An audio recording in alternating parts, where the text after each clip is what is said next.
Welcome back to America Decides. Georgia Governor Brian Kemp, who's long seen as the Republican favorite to challenge Democratic Senator Jon Ossoff, has decided to stay on the sidelines in 2026, at least when it comes to the big Senate race. Governor Kemp wrote on social media in part, quote, "I spoke with President Trump and Senate leadership earlier today and expressed my commitment to work alongside them to ensure we have a strong Republican nominee who can win next November." The Ossoff campaign released a statement of its own saying in part, quote, "As we've said for the past few months, Senator Ossoff is well prepared to defeat any challenger." Let's bring in our reporter panel. Brakkton Booker is a national political correspondent for Politico. Kadia Goba is a political reporter for Semafor. If you like your news in yellow, you should check out Semafor. The reason we care, of course, about the Georgia Senate race is because Jon Ossoff is the only Democrat running in a state that Joe Biden lost. President Trump won in 2024, so Republicans think it's a prime pickup opportunity. But Kemp's decision today kind of takes the air out of the balloon, at least for Republicans for now, right, guys? Absolutely. Look, I mean, I will tell you that, you know, in my reporting and talking with folks in and around the Ossoff camp, they were certainly planning for a Kemp Ossoff matchup, and that was seen as the most formidable challenger for Ossoff to retain his seat. With him out the way, this seems to be open up a much larger lane for him to keep his seat. Now, obviously, in a statement saying he's not going to take anybody for granted who steps up and runs against him, but the path back to Washington seems a lot easier for him at this point. There was some polling last week, right, that put him ahead of every Republican challenger, potential Republican challenger, except Governor Kemp. Exactly. So that's part of what gives Democrats relief today is that this might have become a slightly easier, less expensive contest. But also, even talking to Democrats in Georgia today, they said, look, if it shows that Republicans in Georgia are not feeling very confident if President Trump was relying on Brian Kemp to help secure the Senate majority for Republicans. And with him out the way, it certainly bodes well for Democrats, and it shows that MAGA is not as strong. At least that's what one operative said. MAGA is not as strong as folks would like folks to believe it is in the state of Georgia right now. Which, of course, is one of those southern purple states as the population shifts around. Who on earth is there then for Republicans, if not Brian Kemp? With Kemp out of the way, I agree. Ossoff definitely has a path to re-election. Obviously, there's chatter around Collins running for, I think he put out a statement already, and also a very popular Marjorie Taylor Greene. Now, there's no... She hasn't released a statement yet that I've heard of, and I'm sure we'll all be corralling around her in about an hour on the Hill. But it's uncertain whether or not she could win a general election. She's certainly probably going to be the favorite if she does jump in terms of a primary. She's from North Georgia, right? Yes. Yeah, but and she's that's a bring very the Republican.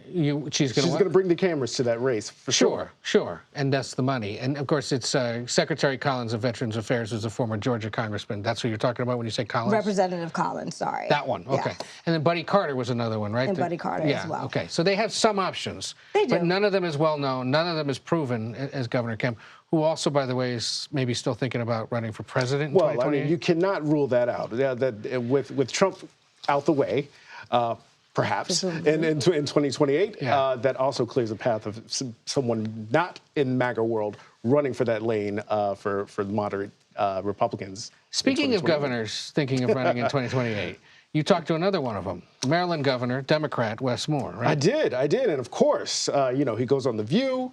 He also tells me that he's not running in 2028. He's been very specific about not running for president. I am not running. I am not running. Okay. Which is literally true. It is a factual statement as we are sitting here right now today. He is running in 2026 for re-election. He will not talk about his plans beyond that.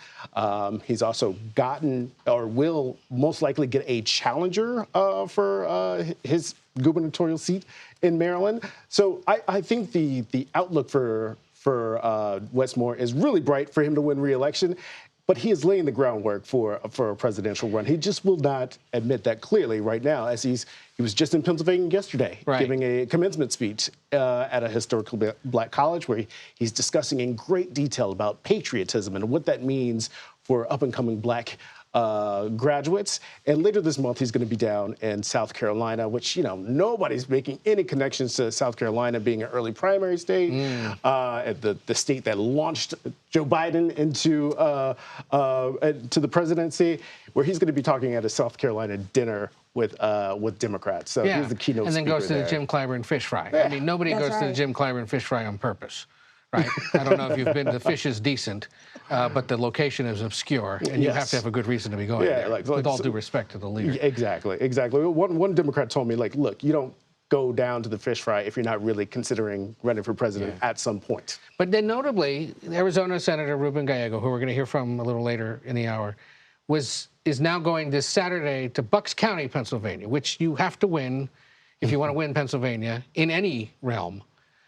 This is his first trip that looks somewhat suspicious. Yeah, a lot of Democrats have been speculating that Gallego would be a candidate for the presidential election. And this started all the way when he voted in favor of the Laken-Riley Act at the beginning of the congressional term. But also, his trip to Pennsylvania, Bucks County is Trump just flipped it. It is one of those Biden, it's one of those flippable. Yeah, Biden to Trump areas of the state. Exactly. There are lawmakers, one of the most moderate lawmakers on the Hill right now, Fitzpatrick. And also last week I reported on Gallego sort of lauding an initiative by the Trump, in the Trump administration that would essentially turn public lands into rentals, or you could giving permission to sell public lands to create more housing.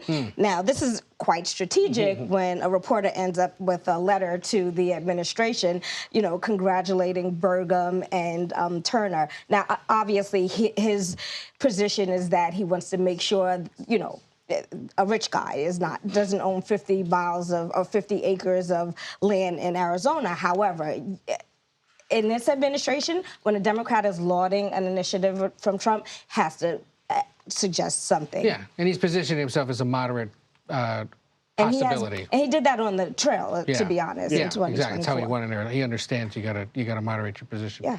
It is awfully early to be talking about all this. It's a little early, but I mean, he's got time. He just got to the Senate, and he won by saying that he was a fighter, but also engaging with a lot of Latinos in Arizona by doing some politically unorthodox things. He would hold events where they would watch boxing matches. So he is testing out this idea that I am a different candidate and I'm going to run differently.